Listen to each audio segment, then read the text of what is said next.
आज से करीब 5 साल पहले की बात है। मैं अपने परिवार के साथ मुंबई से पुणे जा रहा था। रात का समय था। जल्दी पहुंचने के लिए हमने एक शॉर्टकट के रास्ते से जाना ज्यादा सही समझा।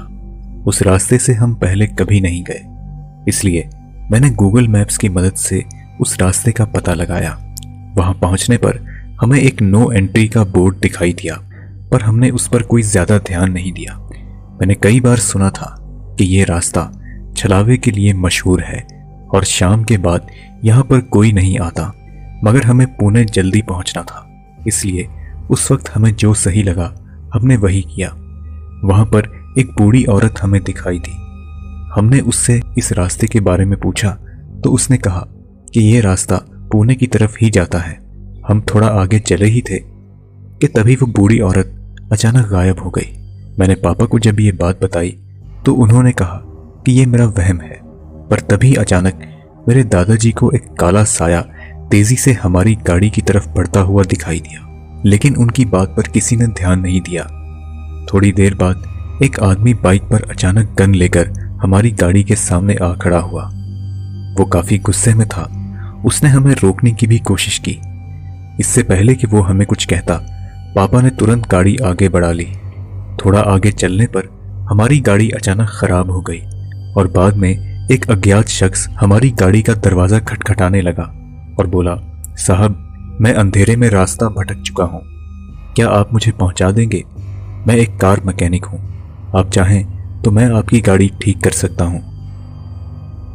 गाड़ी ठीक करने के बाद पापा ने उसे हमारी गाड़ी की पिछली सीट पर बैठा दिया। रास्ते में वो हमसे कहने लगा, साहब, ये रास्ता छलावे के लिए मशहूर है। यहाँ से रात के वक्त गुजरने पर कई लोगों की मौतें हुई हैं। वो छलावा किसी भी मृत व्यक्ति का रूप लेकर यहाँ से गुजरने वाले लोगों को भटका देता है और बाद में उन्हें मार डालता है। शुक्र है कि आप उस मोटरसाइकिल पर सवार उस आदमी से बच गए। वो एक छलावा ही था। अगर आप कुछ देर और रुकते तो वो आपको मार डालता। रास्ते में थोड़ा हल्का होने के लिए हम सब रुके और जब मैं वापस गाड़ी में बैठने लगा तो मैंने देखा कि उस आदमी की लाश खून से लथपथ हमारी गाड़ी में पड़ी है। मैं जोर से चिल्लाया, लेकिन जब तक मेरे मम्मी पापा आए वो लाश वहां से गायब हो चुकी थी। डर के मारे हम सब गाड़ी में बैठे और वहां से तुरंत भाग निकले। तभी हमने देखा कि रास्ते में एक माइलस्टोन जिसमें लिखा था पुणे 33 किलोमीटर बार बार हमारे रास्ते में आ रहा है। इसलिए मेरी बड़ी बहन कविता ने गाड़ी से उतरकर उस पर एक निशान लगा दिया, पर हमने देखा कि हम घूम घाम कर वापस उसी माइलस्टोन के पास पहुंच जाते हैं।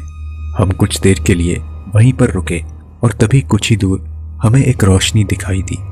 हमें पता चला कि वो एक चाय की दुकान है। वहां हमने कुछ खा पी लिया। तभी मेरी माँ को एक आइडिया आया। उन्होंने कहा कि छलावा हमारी आंखों को धोखा दे सकता है, लेकिन मोबाइल के कैमरे को नहीं, और उन्होंने मोबाइल से हम सब की फोटो खींची तो जो हमने देखा उससे हम सब के होश उड़ गए। हमने देखा कि उस तस्वीर में चाय की कोई दुकान थी ही नहीं। हम लोग फटाफट वहां से भाग निकले और अपनी गाड़ी के पास वापस आ गए। उतने में मोटर बाइक पर सवार वही गन वाला आदमी हमारे पास आ खड़ा हुआ और गुस्से में बोला, मैंने आपसे मना किया था ना कि इस रास्ते से मत जाओ। मैं एक पुलिस इंस्पेक्टर हूं, क्या आपने उस रास्ते पर नो एंट्री का बोर्ड नहीं देखा? इतना कहकर उसने हमें अपने साथ चलने को कहा, लेकिन तभी मेरी बड़ी बहन कविता कुछ अजीब सा बर्ताव करने लगी। वह नजरें मिलाकर बात नहीं कर रही थी। उनकी आंखों में मैंने कुछ शैतानी चीज देखी। इससे पहले कि मैं कुछ कह पाता वो अचानक अंधेरे में गायब हो गई। हम उसे ढूंढने लगे तो उस पुलिस वाले ने हमें गन पॉइंट पर रोक लिया और कहा कि ये छलावे की एक चाल है। वो आप सबको अलग करेगा और फिर एक एक करके सबको मार डालेगा। वो कविता नहीं बल्कि उसके रूप में एक छलावा ही था। आप सब मेरे साथ चलिए। लेकिन मेरे दादाजी ने उसकी बात नहीं सुनी और कविता को ढूंढने निकल पड़े। वो पुलिस वाला हमें अपने थाने ले आया। वह बोला, अब आप लोग बिल्कुल सुरक्षित हैं, आपको घबराने की कोई जरूरत नहीं।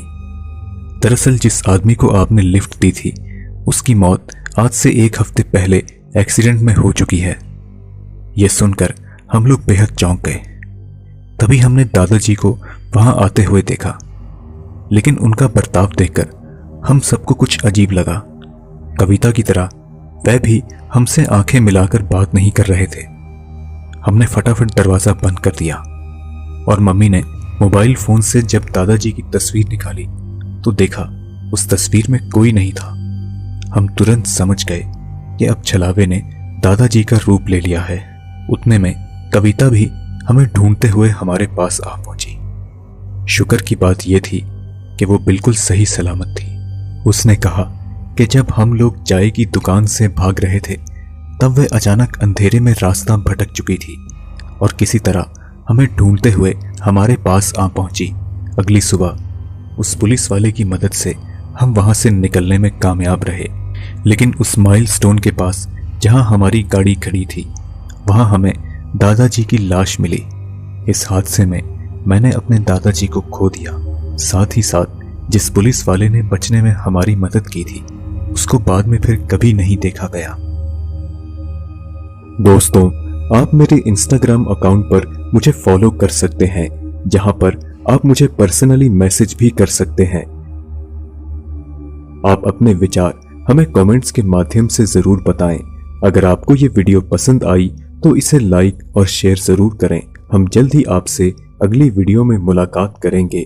तब तक के लिए इजाजत दीजिए।